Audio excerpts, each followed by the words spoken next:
नमस्कार। मैं वैद्य प्रशांत होटे।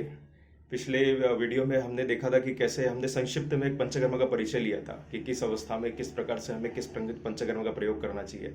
5 प्रधान कर्म कौन कौन से आचार्य ने क्या बताए गए हैं और किस ऋतु में हम उसको कैसे, किस दोषों की अवस्था में हम उसको कैसे संपन्न कराते हैं। इस बार हम इसी श्रृंखला में हम आगे बढ़ते हुए, जैसा कि हमने लास्ट टाइम भी अवगत कराया था, कि इसी श्रृंखला में हम आगे बढ़ते हुए हम पंचकर्म के विषयों के बारे में धीरे धीरे चर्चा करेंगे। एक एक विषय के बारे में, उसके जो जितना मतलब एक सामान्यतः हम जितना हमें जानकारी होनी चाहिए एक सामान्य रूप से, कि एक प्रासंगिक मतलब व्यवहारिक दृष्टि से और किताबों ग्रंथोक्त में उसका कैसा वर्णन किया गया है। तो इस प्रकार से हम पंचकर्मों के, पांचों कर्मों के बारे में हम धीरे धीरे उसके विषय बारे में चर्चा करेंगे।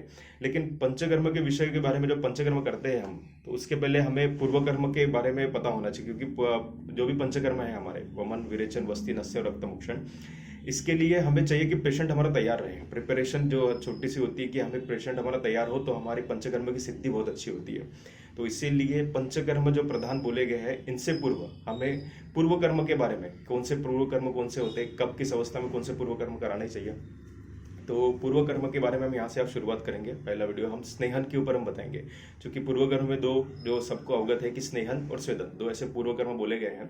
तो स्नेहन स्वेदन जैसी इसकी फलश्रुति कैसी, मतलब कब हमें स्नेहन का भी प्रयोग करना चाहिए, क्योंकि सब अवस्था के, जब जैसा भी हमने लास्ट टाइम बताया था कि ये सारी चीजें मतलब पूर्व कर्म से लेके प्रधान पंचकर्म और उसका पश्चात कर्म, अगर मैं किसी भी चिकित्सा, शोधन चिकित्सा को अगर 3 भागों में विभाजित करता हूँ, पहले पूर्व कर्म, फिर उसका प्रधान कर्म और उसका पश्चात कर्म, तीनों अवस्थाएं जो होती है वो रुग्ण की अवस्था है, उसके बल, उसके देश काल, जो भी उसकी स्थिति के, उसके व्याधि के हिसाब से हमें सर्वदा अलग अलग होती है। तो इसीलिए आज हम यहाँ से स्नेहन ये अध्याय शुरू करेंगे। स्नेहन में हम इसको भी 3 भागों में विभक्त करेंगे। पहले हम स्नेहन का एक परिचय देखेंगे कि स्नेहन शरीर में क्या भाव है, स्नेहन के गुण कैसे होते हैं, कौन कौन से स्नेह प्रधानता बताए गए हैं, उसका प्रयोग हमें कैसा करना है। दूसरे इसमें हमें देखेंगे कि हम अभ्यंतर स्नेह का प्रयोग कैसे कर सकते हैं। अभ्यंतर स्नेह जो 3 प्रकार के मुख्यतः बताए गए, शोधन स्नेहपान, शमन स्नेहपान और ग्रहण हेतु जो बताया गया था। तो एक पूरा स्नेहपान का एक विषय रहेगा। दूसरे वीडियो में देखेंगे कि पूरा एक स्नेहपान कैसे, हम किस अवस्था में, किस कंडीशन में स्नेहपान कैसा होता है, और जो मेरे व्यवहारिक दृष्टि में जो मैंने देखा है कि स्नेहपान करते समय क्या आपको समस्या आती है, या आचार्यों ने उसका कैसा वर्णन किया है, कितने दिन तक स्नेहपान कराना है, किस ग्रंथ से प्रयोग कराना है, और किस अवस्था में, सबसे जरूरी तो होता है कि किस अवस्था में कराना है।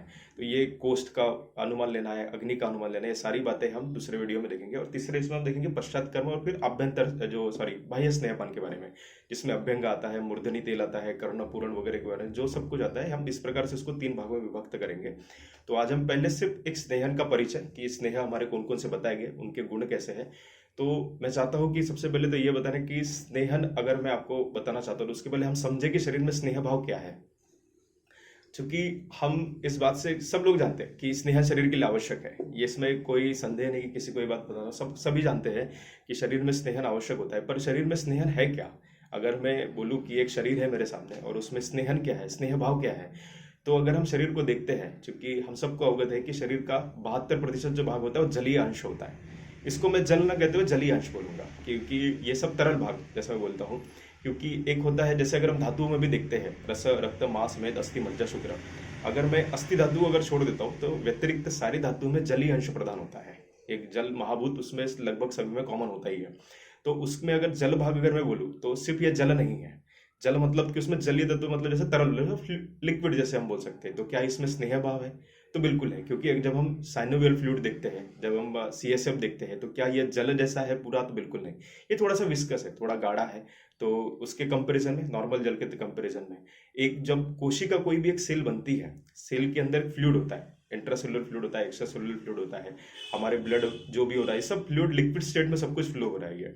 तो क्या ये पूर्ण रूप से जल है? तो नहीं है। तो इसमें कुछ ना कुछ हमारे तत्व होते हैं, कुछ शरीर का अंश होता है, कुछ जो कुछ भी भाग इसमें होता है, तो इसको हम एक जलीय अंश के तौर पर लेते हैं। तो 72% भाग जो है वो हमारा जलीय अंश है। तो इसमें हम देखते हैं कि जलीय अंश को भी अगर हम देखेंगे तो कुछ ऐसा जो, जिसकी प्रकृति हम कह सकते हैं ऑयल से बोल लो, या जिससे रिसेंबल करती है जरा सी, जो फ्लूइड वाला भाग होता है, जैसे साइनोवियल फ्लूइड होता है, तो ये ल्यूब्रिकेशन का काम कर रही है। तो इसमें कुछ जो विस्कस है, जो पिछलता है, जो स्निग्धता है, ये स्निग्धता होनी उस जल में अति आवश्यक है। चूंकि हमें पूरे शरीर में सुचारू रूप से अगर प्रणाली अगर चलानी है, कि जितने भी शरीर में प्रति गतिविधियां चल रही है, तो हमें चाहिए कि हमारा जो जल है उसमें वो स्निग्धता, वो पिछलता, वो सांद्रता, वो एक नियमित तौर पर होनी चाहिए। ये किसके कारण संभव है? ये सारा का सारा स्नेह भाव के कारण संभव है। जैसे सपोज करो कि अगर मैं पेशेंट को स्नेहन करता हूँ, तो स्नेहन कराने से जब वो स्नेह जो होता है शरीर में अवशोषित होता है, वो तो शरीर की सारी प्रणाली इन्हीं तत्वों के हिसाब से चल रही है। अब जैसे एक कोशिका है, कोशिका के अंदर आपका फ्लूइड भरा पड़ा है, लेकिन उस फ्लूइड को एक बांधने का काम, एक सर्कुलर फॉर्म में सेल की कोशिका पूरी गोल होती है, तो हम भी देखेंगे उसमें लिपोप्रोटीन्स होते हैं जो उसके शरीर को बंधन करने का काम कर रहा है। तो यहाँ पे स्नेह अलग अलग जगह पे अलग अलग तरीके से स्नेह अपना काम करता है। तो जहाँ जितना जल शरीर के लिए आवश्यक होता है, यही मैं कहूँगा कि उतना ही आवश्यक शरीर के लिए स्नेह है। क्योंकि उसकी एक जो बंधन का काम बोल दो, शरीर में दृढ़ता का काम बोल दो, शरीर में कुछ कुछ चीज को बनाने का काम बोल दो, तो ये सब कुछ इसमें स्नेहन अति आवश्यक होता है। ये भी हम एक इमेजिन के तौर पर देख सकते हैं इस चीज को कि कैसे शरीर में स्नेह काम कर सकता है। क्योंकि हमारे जॉइंट्स वगैरह आप धातुओं में भी देखोगे, रस और रक्त धातु प्रधानतः जलीय अंश है। फिर उसका जैसे हम मेर धातु देखेंगे, मेर धातु पूरा स्निग्ध है, स्निग्ध है। उसमें उसमें वो गाढ़ापन जैसे बोल देते हैं हम, उसका तो सांद्रता है उसमें, क्योंकि उसमें स्नेह अंश ज़्यादा है, क्योंकि उस बॉडी में लुब्रिकेशन का काम कर रहा है, क्योंकि वो बॉडी में संधियों की बीच में जाकर उनको फ्रिक्शन को बोलो से घर्षण को कम कर रहा है। हमारे जो संधियों का जो मूवमेंट होती है उनको सुचारू रूप से बनाने का काम वही तुम्हारा उस धातु के कारण किया जा रहा है। उसके बाद हम मेद के बाद हम अस्थि देखेंगे, अस्थि धातु को छोड़ देते हैं। अगर मज्जा धातु को हम देखते हैं, मज्जा धातु पूर्ण रूप से स्नेह से बना हुआ है, क्योंकि मज्जा है अस्थि के अंदर रहने वाला जो तत्व है वो है मज्जा। अगर हम मस्तिष्क को भी देखते हैं तो हमारे स्कल के अंदर हमारा मस्तिष्क है, मस्तिष्क पूर्ण रूप से इस मज्जा से बना हुआ तत्व होता है। और जैसे ये चिकित्सा भी बोली गई कि जब वात व्याधि की चिकित्सा में हम जाओगे, उसमें मांस रस का सेवन बोल लो, मज्जा अस्थि का बोल दो, इन सब का प्रयोग इसलिए बोला गया है क्योंकि जितना अच्छा अस्थियों के अंदर का स्नेह रहेगा, क्योंकि पूर्ण करने का काम वही कर रहा है, जितना अच्छा अस्थि के अंदर का स्नेह रहेगा उसी प्रकार से अस्थिया या उसके संधि या उससे रिलेटेड जो भी उसके कार्य रहेंगे वो बने रहेंगे। शरीर में दृढ़ता बनाने का काम कौन कर रहा है? तो वो मज्जा धातु और उससे संबंधित जो तत्व है वही कर रहे हैं। तो ये बनाए रखने का शरीर को काम वो हमारे स्नेहन के द्वारा बहुत अच्छे से हो रहा है। फिर इसके आगे हम शुक्र धातु देखते हैं तो उसमें भी वही सब गुण जैसे स्नेह के गुण होते हैं कि स्निग्ध होता है, पिच्छल होता है, ये सारे गुण आपको शुक्र धातु में मिलेंगे। तो जो हमारी उत्तर उत्तर धातुएं हैं, जो हमारे शरीर में प्रधानतः मुख्य रूप से बहुत सुचारू अच्छे मतलब शरीर को दृढ़ बनाने के लिए, एक शरीर में अपने बल उसमें बल बनाए रखने के लिए सभी इसे अगर देखेंगे तो उसमें स्नेह अंश की जरूरत हमें पड़ती ही पड़ती है। तो जब हमारे सामने रुग्ण आता है, तो जब कोई व्याधि अगर जन्म ले रही है तो किसी न किसी इन सातों में से किसी एक धातु की हमें विकृति देखने को मिलती है, या तो रस, या तो रक्त, या तो मांस, मेद, अस्थि, मज्जा या शुक्र। सामान्यतः अगर हम देखते हैं जो हमारे पास अस्थि मज्जा के जो दांत पेशेंट आते हैं, या फिर जैसे किसी भी तुम्हारे अगर संधियों में बोल दो, या फिर जो दूसरे भी रस रक्त भी संबंध भी अगर कुछ रहा, तो हमें बेसिकली अगर हम देखेंगे तो उनमें एक जो चीज़ होती है, हमें जलीय अंश को सुधारना है, पहली बात तो ये। और दूसरी उसमें स्नेह भाव का जो अभाव हुआ है उसको हमें परिपूर्ण करना है, कि जो स्नेहन का जो अभाव हुआ है शरीर में उसको परिपूर्ण अगर करना है, तो इसीलिए हमें प्रधानतः हमें सबसे पहले स्नेहन की आवश्यकता यहाँ से पड़ती है। कि शरीर जो जिसमें पहले डैमेज हुआ है, क्योंकि हमें 72% भाग हमें उसी से बन रहा है, तो हमें यह चाहिए कि हमारा एटलीस्ट जो 72% जो हमारा शरीर का है एटलीस्ट वो बराबर पहले होना चाहिए, ताकि फिर अगर मैं बोलूँ कि औषध अगर हम जो चिकित्सा पद्धति करते हैं, ऐसा भी कहते भी है कि हमारा शरीर किसी भी व्याधि से मतलब लड़ने के लिए समर्थ है, हमें बस उसको सपोर्ट देना है। हमें जो शरीर के अंदर जो तत्व है उसको अगर हमने सुचारू रूप से बनाने की प्रणाली भी अगर व्यवस्थित कर दी तो शरीर व्याधि से लड़ने के लिए सक्षम होता है।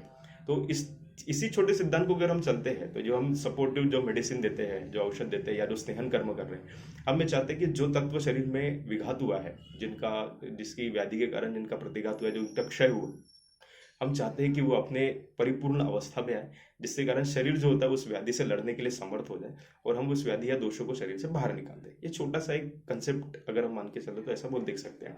तो अगर हम देखते सबसे पहला कर्म जो हमने देखा था कि स्नेहांश क्यों शरीर के लिए जरूरी है, उसमें देखते सबसे पहले कि स्नेहन अगर इस पर तो स्नेहन करता क्या शरीर में। तो एक चरक ने बहुत अच्छा सूत्र बोला कि स्नेहन विषंदम मार्दवम क्लेदकारकम, शरीर में स्नेहन करने का काम, शरीर में विषंदन मतलब होता है कि शरीर के मतलब स्त्राव बढ़ाता है, जो विषंदन करना है। जैसे शरीर के अंदर जो हमारी ये होते हैं सिक्रेशंस होते हैं उनको बढ़ाने का काम होता है तुम्हारा विषंदन। मार्दव मतलब मृदुता लाना शरीर में, और उसमें क्लेदकारकम क्लेद करने का काम, क्लेद बनाने का काम, ये सब शरीर में जो बेसिकली एक तो दो तीन चीज डेफिनेशन बोला कि स्नेहन विषंदम मार्दवम क्लेदकारकम, इसके लिए हमें स्नेहन की आवश्यकता शरीर में पड़ती है।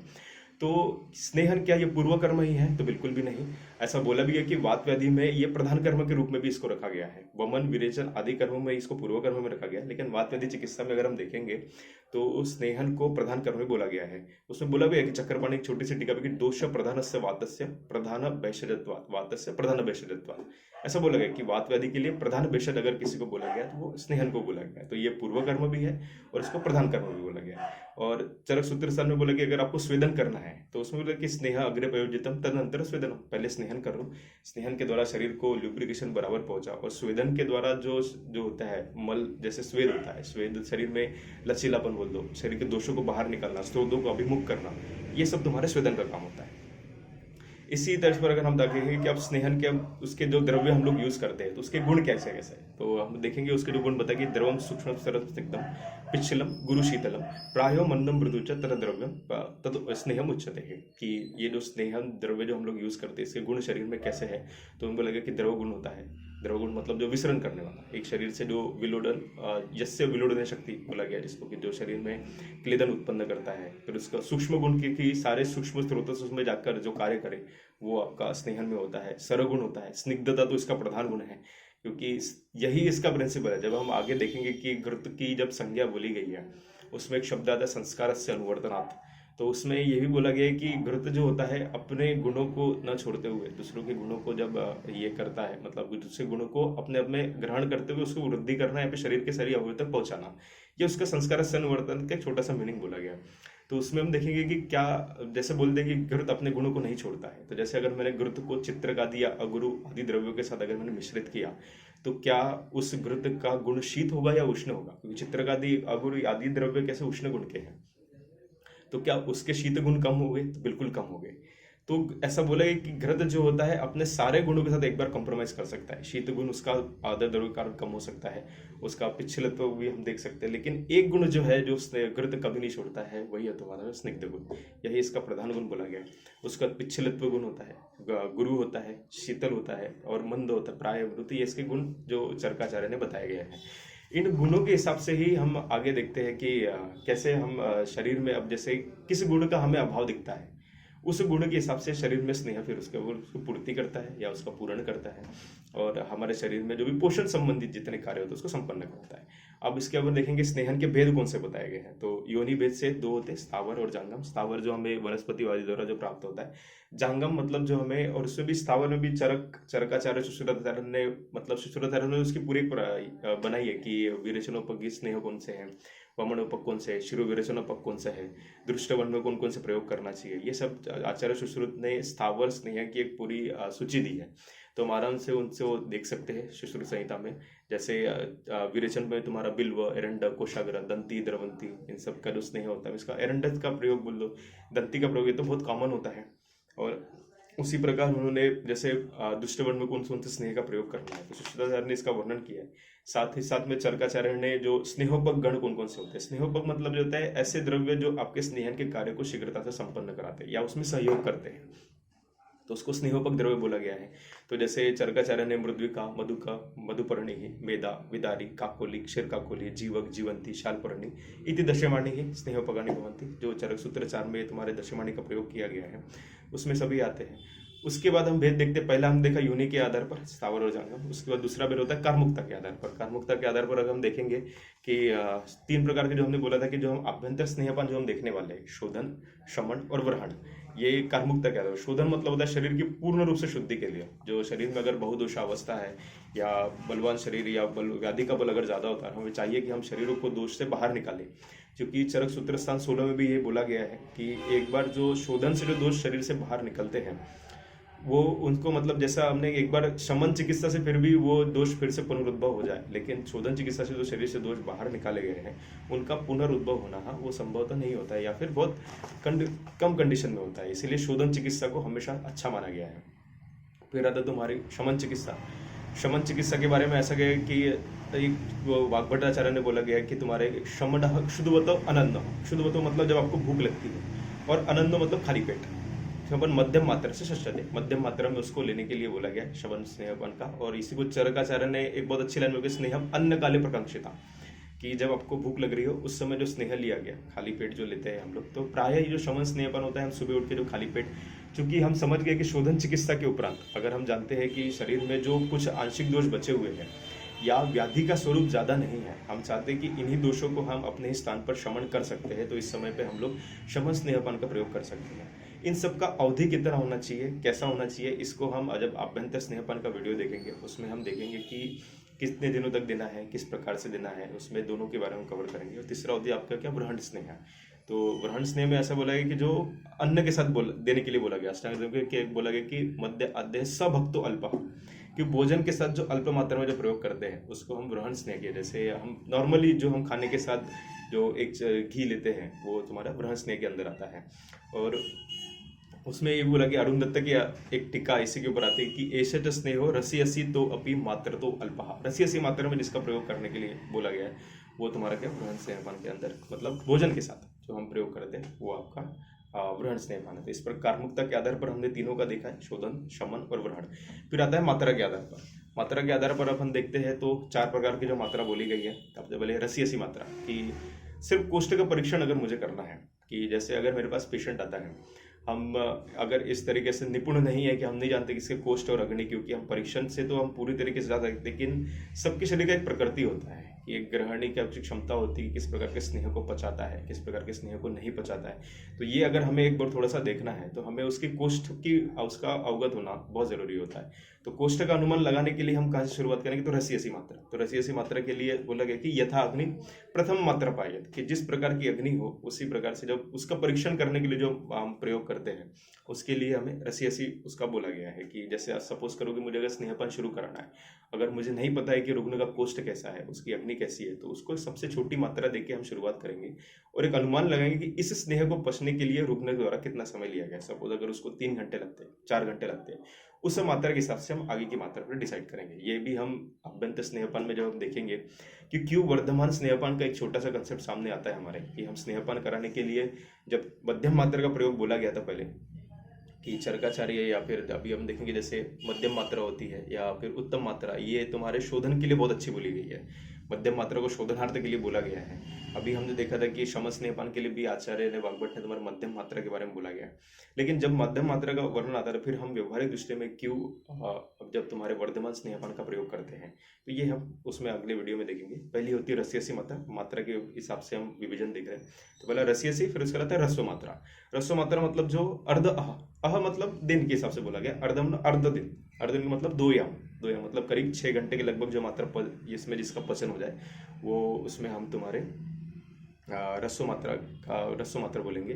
फिर उसका रहता है कि इसका कब प्रयोग करना है रस्व मात्रा का, तो जो सुकुमार रुग्ण होते हैं, अल्पदोष अवस्था होती है जिसमें मंदाग्नि होती है, उसमें हम तुम्हारे रस्व मात्रा का प्रयोग करेंगे। फिर आता है मध्यम मात्रा। मध्यम मात्रा मतलब अह मतलब पूर्ण नहीं, मतलब पूरे 12 घंटे 4 एम में जिसका पूरी जिसको पच सके उसके लिए मध्यम मात्रा बोली गई है। और जिसमें ये किसके लिए, जो दोषावस्था मध्यम हो, जिसमें तुम्हारे कुष्ठ रोग, प्रमेय होता है, मृदु कोष्ठी होता है, मंद विभ्रंश, और ये शोधनार्थ के लिए अच्छी बोली गई है। और फिर आती है आपकी उत्तम मात्रा। उत्तम मतलब अहोरात्र, मतलब जिसको पचने में पूरा 24 घंटे लगे उसको मतलब 8 याम का समय लगता है। तो इसमें बहुदोषावस्था होती है, रुग्ण का बल उत्तम होना चाहिए। जैसे अगर उन्माद, अपस्मार जो रोगी होता है और सर्पदंश होता है, जिनका अग्नि तीक्ष्ण होता है, इनके लिए हम लोग उत्तम मात्रा का प्रयोग करेंगे। तो ये होगी कार्मुकता के आधार के बाद हमने मात्रा के हिसाब से देख लिया स्नेहन का विभाजन, कि रसियसी मात्रा, रस्व मात्रा, मध्यम मात्रा, उत्तम मात्रा। फिर आता है पाक के हिसाब से मृदु पाक, मध्यम पाक, खर पाक। शारंगधर का अगर आप देखोगे, आचार्य सुश्रुत का देखोगे तो आचार्य वाग्भट, सुश्रुत, शारंगधर और चरक, इन चारों आचार्यों ने किस अभ्यंग में कौन से हिसाब से करना चाहिए पान, मतलब पंजाब को स्नेहपान कराना है तो खर पाक, मृदु पाक, किस प्रकार का पाक होना चाहिए, तो इसके पूरे लक्षण बताए गए कि खर पाक कैसा होता है, मृदु पाक कैसा होता है, मध्यम पाक कैसा होता है, और आपके तुम्हारे जो इसका तीनों पाकों का वर्णन यहाँ पे बोला गया कि ये देखना चाहिए हमें। उसके बाद आता है तुम्हारा कि जैसे चरकाचार्य ने अभ्यंग के लिए खर पाक बोला है, वाग्भटाचार्य ने भी खर पाक बोला है, लेकिन सुश्रुत ने बोला कि तुम्हारे मध्यम पाक, या फिर शारंगधर ने बोला कि मध्यम पाक का प्रयोग हम कर सकते हैं।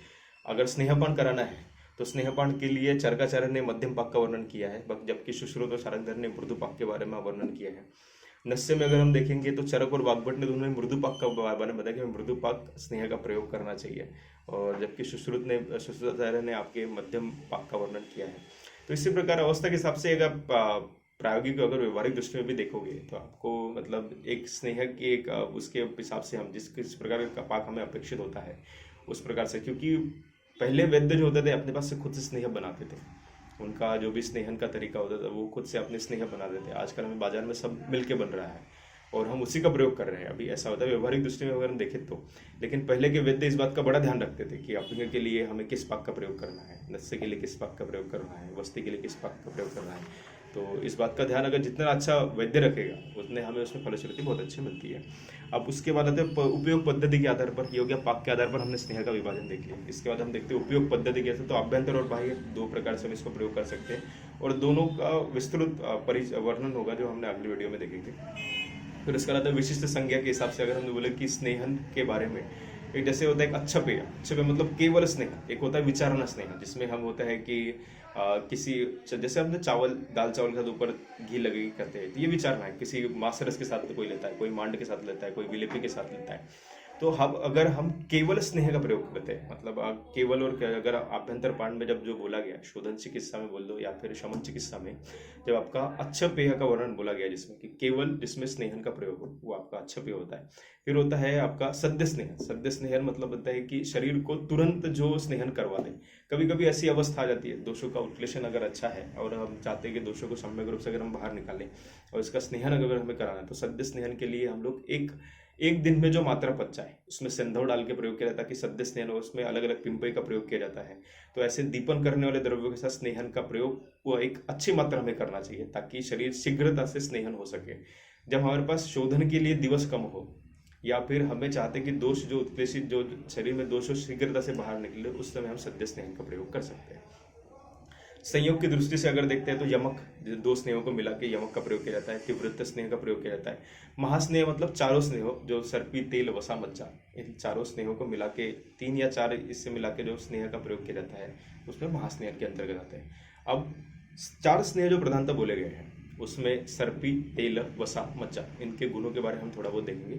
तो सर्पी तेल वसा मज्जा सर्वश्रेष्ठ उत्तम मतः तत्रापि जो उत्तम सर्पी ही संस्कार से अनुवर्तनात्, जैसा कि अभी थोड़ी देर पहले बताया कि संस्कार से अनुवर्तन मतलब अपने गुणों को न छोड़ते हुए दूसरों जो जिस द्रव्य के साथ उसको मिलाया गया है उसके गुणों को धारण करना और उसके शरीर के सभी भागों तक पहुंचाना, ये तुम्हारे संस्कार से अनुवर्तनात् का एक छोटा सा मीनिंग बोला गया है। अगर हम इसमें चक्रपाणी की टिकाएं पढ़ते हैं तो उसमें प्रश्नार्थ यहाँ पे भी आता है, जैसा बोला था कि चित्रक और अगुरु के साथ अगर या भी ऐसे उष्ण द्रव्यों के साथ अगर मिलाते हैं तो उसमें तो जो घृत बनता है वो तो उष्ण वीर्य का होता है।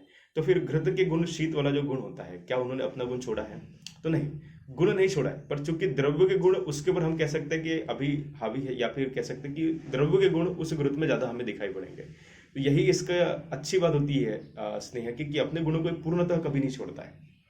पर कुछ कुछ आचार्यों का मत ये भी होता है कि उन्होंने संस्कार संवर्ध जब टिकाई पढ़ेंगे उसमें तो कुछ कुछ आचार्यों का मत ऐसा है कि घृत अपने गुणों को छोड़ता है और दूसरों के गुणों को ग्रहण करता है। मतांतर से हम अलग अलग तरीके से जा सकते हैं, लेकिन ये बात सही है कि जिनके साथ घृतों का संयोग होता है, जिन द्रव्यों के साथ हमने घृतों का संयोग किया गया है, घृत जो होता है उन गुणों को धारण करके उन गुणों को शरीर के सर्वत्र, अगर हम चाहते हैं, मैं चाहता हूँ कि मेरे जो द्रव्य है शरीर के सर्व भाग में जाकर काम करे, जैसे कुष्ठ का पेशेंट है और मैं चाहता हूँ कि तिक्त गुणात्मक द्रव्यों के द्वारा मैंने अगर कोई घृत सिद्ध किया, महातिक्त घृत बोल लो, पंच तिक्त घृत बोल लो, तिक्त घृत साधारणतः इन लोगों अगर मैंने सिद्ध किया है तो क्या ये तिक्त गुण जो होता है क्या सर्व शरीर में प्रसरण कराने का काम जो घृत से अच्छा, फिर उसका स्नेहन, क्योंकि वो स्नेहन भी कराता है।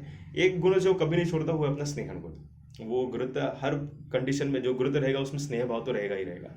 तो शरीर को स्नेहन कराते हुए इन द्रव्यों को सर्व शरीरत प्रसरण कराना, जिससे शरीर का, ये भी हम इसके बारे में ये क्यों करेंगे, कैसा करेगा, एक छोटा सा अभ्यंतर स्नेहपान या फिर स्नेहपान की विधि जब देखेंगे उसमें हम देखेंगे कि घृत जो होता है सर्व शरीर में प्रसरण करता है। और उन औषधियों का वहाँ पे क्या रोल है कि हमने तिक्त रस जो यूज किया है, उष्णवीर्यों के औषध जो यूज की है, इनका वहाँ पे कैसे घृत उपयोग करता है और दोष संघात में इनका रोल कैसा होता है, ये हम अगले वीडियो में देखेंगे। और फिर अगर हम जैसे देखते हैं कि इसी चीज को, तो संस्कार से अनुवर्तन को इसको देखते हुए मतलब चक्रपाणी ने उनके बारे में यही बोला गया है कि अनुवर्तन अनुविधानम स्वीकारनम यावता, कि मतलब जो अपने गुणों को दूसरों के गुणों का जो स्वीकार करता है और अपने गुणों को न छोड़ते हुए, ये संस्कार संवर्धन बोला गया। बाकी ये गुण तेल आदि ये मज्जा गुणों में वैसे नहीं होते जैसे घृत में होते। घृत में ये गुण सबसे अच्छा बोला गया, संस्कार संवर्धन वाला। फिर अगर हम इनकी दोषावस्था के बारे में देखते हैं, तो अगर मैं सर्पी, मज्जा, वसा और तेल, इन चारों को एक लाइन में सीक्वेंस में करता हूँ, तो सर्पी जो होता है श्रेष्ठ पित्तग्न होता है। उत्तर उत्तर ये थोड़े कम होते हैं, जैसे मज्जा उससे थोड़ा कम और कम होगा, वसा और कम पित्तग्न होगा। तेल जो होता है क्योंकि उष्ण गुणात्मक होता है, इसलिए पित्त का शमन उतने अच्छे से नहीं करेगा। इसलिए जैसे अगर इसको अगर वात कफग्न की दृष्टि से देखते हैं, तो तेल जो होता है वो श्रेष्ठ वात कफग्न होता है।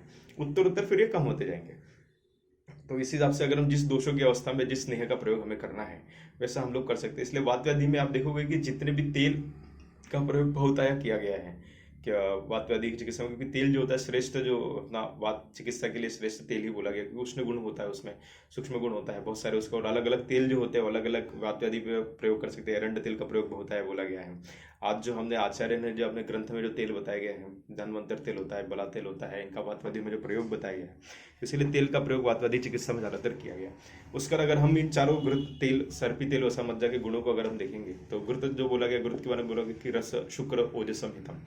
तो शरीर का जो बेसिक स्नेह होता है, जो हमने धातु के हिसाब से जो देखा गया था, उसका नव निर्माण में घृत का सहयोग सबसे अच्छा होता है। तो रस धातु अगर वो अच्छी करनी है, किसी को शुक्र धातु से होता है, या मैं तो कहता हूँ कि ईतर धातु है, मतलब जो मांस धातु होती है, मेद धातु होता है, उसके लिए भी अगर हम घृत का प्रयोग करते हैं, क्योंकि बहुतायत हमने भी देखा गया है कि हमारे व्यवहार में जो सबसे ज्यादा स्नेह हम प्रयोग में करते हैं वो घी होता है। भोजन में हम घी का प्रयोग करते हैं। कोई कोई सुबह उठ के जिसको स्नेहपान की आदत होती है वो घी का प्रयोग करता है। उसके बाद हम देखिए कि इसके निर्वापन मृदु करो, स्वर वर्ण प्रसाधन बोला गया घी के बारे में। मारुतघ्न मतलब वात को शमन करना, न च श्लेष्म वर्धना, ये श्लेष्म को बढ़ाता नहीं है घी, ये इसकी हद। और बलवर्धना अलग, जैसे वाग्भटाचार्य ने बोला कि धी स्मृति मेधा कांक्षणी, जो जिनको धी स्मृति मेधा इसकी वृद्धि करनी, उसके लिए घृतपान का प्रयोग बोला गया है। फिर हम तेलों के गुणों को अगर देखते रहते हैं कि प्ररुद्ध श्लेष्म मेधस का चल स्थूल गलोदरा, एक छोटा सा कफ का यहाँ पे भेदन करना हो, अगर आप चाहते हैं कि जैसे श्वास का पेशेंट होता है जिसका मेद का बहुत ज्यादा, जिसका मेद बहुत ज्यादा बड़ा होता है, तो जहाँ हमें छेदन भेदन की जरूरत पड़ती है, अगर हमें चाहते हैं कि ऐसी अवस्था में अगर स्नेह प्रयोग करना है, तो तेल सबसे बढ़िया उत्तम होता है। वो तेल जो होता है, जैसे श्वास के रोगों के अगर हमें स्नेहपान कराना है, तो उसमें हम तेल का प्रयोग सेंधों के साथ कर सकते हैं। अगर जिसके मेद बहुत ज्यादा मेद है, हम चाहते हैं कि लेखन कर्म भी उसमें अपेक्षित हो लेकिन स्नेहन के साथ, ताकि बल बना रहे, तो उसमें आपका तेल का प्रयोग हम कर सकते हैं। वात व्याधि भी के लिए बहुत अच्छा बोला गया है। बलम तनुता लघुता दृढ़ता स्थिर गात्रता स्निग्ध सलक्षण तनुत्व कांच ये ज कांक्षण देहिनः। और क्रूर कोष्ठी जिनका होता है, कृमि कोष्ठी जिनका होता है, और जिनको अर्दित वगैरह पक्षाघात, मतलब वात व्याधियों में सबसे बढ़िया आपका तेल का प्रयोग बोला गया है। फिर आता है वसा। वसा के गुणों के लिए बोला गया है कि वात आतप सहाय न रहा भार अध्वकर्षिता, मतलब जिनके काम बहुत ज्यादा होते हैं, मतलब जिनको बहुत ज्यादा श्रम करने की आदत होती है, और जिनका मतलब बाहर घूमना बोलो, शरीर के मतलब जिसमें बोले ना हाइड्रेशन या जलीय अंश का प्रयोग, जब स्वेदन ज्यादा हो, जैसे मजदूर वगैरह काम करने वाले होते हैं, ये जिनकी अग्नि बहुत अच्छी है, उनको पचाने की क्षमता बहुत होती है।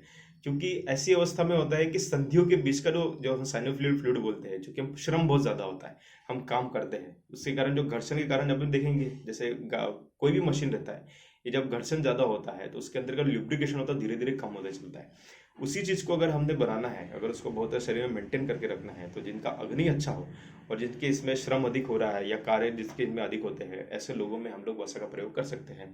उसके वही बोला गया कि वाततप सहाय नरा भारद्वकर्षिता संशिष्को ऋतो रुदिरा निष्पीत कफ मेदसहा। फिर उसका अस्थि संधि सिरासनय मर्मकुष्ठ महारुजा, जिसमें अस्थि संधि से रिलेटेड कोई व्याधि होती है, जिसको अस्थि में चलने के कारण स्फूटन हो, बहुत ज्यादा महारुदस में पेन बहुत ज्यादा होता है, शूल बहुत ज्यादा होता है, ऐसी कंडीशन में भी हम लोग वसा का प्रयोग बोला गया है। फिर आता है तुम्हारा मज्जा।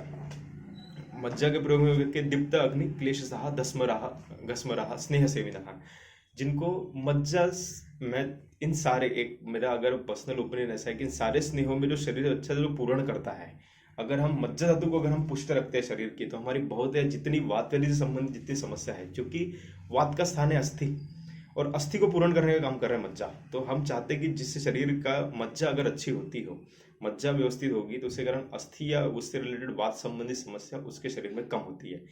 एक बात ये, दूसरी चीज उसका शरीर दृढ़त्व, शरीर में दृढ़त्व बोल दो या फिर इम्यूनिटी बोल दो, उसके शरीर में बहुत अच्छी होती है, इनके शरीर में मज्जा धातु बहुत अच्छा होता है। तो इसीलिए मज्जा का स्नेहन, मज्जा का पान, बोल रहे हैं कि जब जो बोन मैरो होता है उसका सूप वगैरह लेने का बोला गया है, मज्जा घृत का वस्ती लेने के लिए बोला गया है। तो इनके लिए कंडीशन बस इससे है कि दीप्ताग्नि नहीं होनी चाहिए, मतलब जिसका अग्नि बहुत अच्छा होता है उन्हीं को मज्जा का सेवन करना चाहिए। तो इसके लिए यहाँ पे इन चारों घृत, तेल, वसा, मज्जा, जैसी जैसी आवश्यकता होती है कि अगर अग्नि हमें किस प्रकार के अपेक्षा है कि हमें अगर पेशेंट का अग्नि अच्छा है, अगर उसमें सामता नहीं है, तो अगर हम चाहते हैं कि उसमें बहुत अच्छा आगे स्नेहन का कर्म हो, तो मज्जा का प्रयोग बहुत अच्छे से कर सकते हैं। जिसमें संधियों में कोई विकृति हो या फिर दर्द ज़्यादा हो और अग्नि अच्छा हो, तो उसमें वसा का प्रयोग कर सकते हैं, या फिर तेल और घृत। ये सबसे ज़्यादा तेल और घृत जो होते हैं, ये मुख्यतः जो प्रधानतः हम स्नेह व्यवहार की दृष्टि में प्रयोग करते हैं, वो तेल से, एक तेल कल्पना और दूसरी जो स्नेहन कल्पना के अंतर्गत तेल और घृत है, इसका प्रयोग हम लोग ज़्यादा बहुत करते हैं। फिर आगे हम देखेंगे कि स्नेहन के अर्ह और अनर्ह, इनके लिए क्या बोला गया। तो आप चरक सिद्धिस्थान के द्वितीय अध्याय में चरकाचार्य ने अर्ह अनर्ह की पूरी एक सूची बनाई है कि जिसमें किस प्रकार के रुग्ण को स्नेहन कराना चाहिए, नहीं कराना चाहिए। अर्ह के बारे में अगर थोड़ा सा बोला गया कि जो एक स्वेद्या होता है, शोधयित्व होता है, मतलब जिसके स्वेदन अपेक्षित हो, जिसको शोधन अपेक्षित होता है, जिसका शरीर रुक्ष होता है, वात विकारिणाम व्यायाम मध्य स्त्री नित्य स्नेहशु चिंतिका, कि मतलब जिसको व्यायाम जो नित्य करते हो और जिसको नियमित रूप से जिनको मद्यपान कराने की आदत होती है, पहले जो स्त्री नित्य मतलब जो नित्य स्त्री सहवास में जो इसमें उद्भूत होते हैं, वैसे लोगों में, हम लोगों में स्नेह का प्रयोग हमें बताया गया है। अनर्ह में अगर हम देखेंगे तो एक छोटा सा एक व्यवहार में भी हमने लास्ट में बताया था कि क्योंकि हर स्नेह जो होता है वो अग्नि की अपेक्षा करता है। तो पहली बात तो हमें यह देखना है कि रुग्ण में स्नेहन की आवश्यकता है या नहीं। जैसे अगर स्त्रोत अवरोध की अवस्था होती है तो क्या हम उसमें स्नेहन कर सकते हैं? तो बिल्कुल नहीं। तो कौन कौन सी व्याधि होती है जिसमें स्नेहन होता है? जैसे ज्वर की अवस्था होती है, उदर रोगों में जहाँ पे होता है, आमवात होता है जहाँ पे स्त्रोत अवरोध होता है, तो क्या इस कंडीशन में हमें स्नेहन कराना चाहिए? तो ये अनर्ह केस में बोला गया है। अगर पेशेंट का अग्नि मंद हो, आमावस्था होती है, तो उसमें भी हम लोग स्नेहन का प्रयोग नहीं कर सकते हैं। अगर कोई बहुत ज्यादा मेद जिसमें शरीर पिज्जा बहुत ज्यादा होता है, कफ व्याधि जिसमें कफ मेद विकार जो होते हैं, जिसमें क्योंकि कफ की प्रकृति ऑलरेडी स्नेह है, तो हम चाहते हैं कि ऐसे तत्वों को शरीर से बाहर निकालना है। तो चूंकि इसमें भी स्नेहन का प्रयोग प्रदान मतलब बताया गया है, लेकिन उसके लिए द्रव्यों का चयन करना भी बहुत आवश्यक होता है कि किन द्रव्यों के द्वारा हम ऐसी कंडीशन में फिर स्नेहन करवा रहे हैं। मैंने लास्ट टाइम बताया कि कफ मेद विकार अभी बताया था कि जिसमें तेल का प्रयोग हम कर सकते हैं, पर वो भी तब जब उसका अग्नि अच्छा हो और सामावस्था ना हो तब। या फिर जैसे कोई विशिष्ट, जैसे छिद्रोदर की कंडीशन होती है, जलोदर की कंडीशन होती है, तो कुछ ऐसी विशेष अवस्था चरकाचार्य ने बताई गई है कि जहाँ पे हमें स्नेहन का प्रयोग नहीं करना चाहिए, तो उसको हम देख सकते हैं।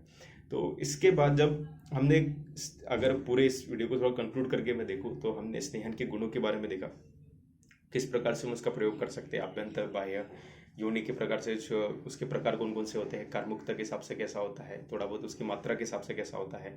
फिर उसके बाद अगर चार जो अपन प्रधान स्नेह जो यूज़ करते हैं उनके गुणों के बारे में हमने देखा है कि किस प्रकार से उनके गुणों को हम किस प्रकार के स्नेह का प्रयोग हमें किस अवस्था में कैसे करना है, ये तेल, घृत, वसा, मज्जा। फिर उसके बाद हमने उसकी अर्ह अनर्हता देखी है। इसके आगे जो हम दूसरा जो देखेंगे, एक छोटा सा एक संक्षिप्त में स्नेहन का परिचय हो गया है कि हम कैसे स्नेह का प्रयोग हमें करते चलना है। इसके आगे हम देखेंगे कि स्नेहपान की विधियाँ। अब जो स्नेहपान की विधियाँ दो जो हमने बताया कि आभ्यंतर स्नेहपान और दूसरा बाह्य स्नेहपान, तो अगले लेक्चर में हम, अगले वीडियो में हम देखेंगे कि आभ्यंतर स्नेहपान विशेषतः जिसमें तीन हमने प्रदान बोले गए, एक शमन स्नेहपान, शोधन स्नेहपान और एक व्रण स्नेहपान। इन तीनों स्नेहपान के बारे में अगर हमने देखना है तो अब आगे लेक्चर में देखेंगे। तो ये एक छोटा सा स्नेहन का परिचय था, कैसे गुण होते हैं, कैसे क्या किस प्रकार से प्रधान स्नेह बताए गए हैं। आगे के विषय में हम लोग शोधन चिकित्सा के बारे में, शोधन कर्म के लिए हमें जो स्नेहपान कैसे कराना है, वर्धमान स्नेह कोष्ठ का परीक्षण बोल दिया, अग्नि का परीक्षण, और फिर उसका स्नेहपान किस औषधियों द्वारा कैसे क्या कराना चाहिए, और सबसे जरूरी उसका शरीर पर कार्य कैसे होता है कि स्नेहपान लेने के बाद शरीर में कैसे अपने को देखने, कुन कुन लक्षणों को देखने को मिलते हैं, स्नेह जरण के लक्षण क्या होते हैं, ये सब अगले वीडियो में देखेंगे।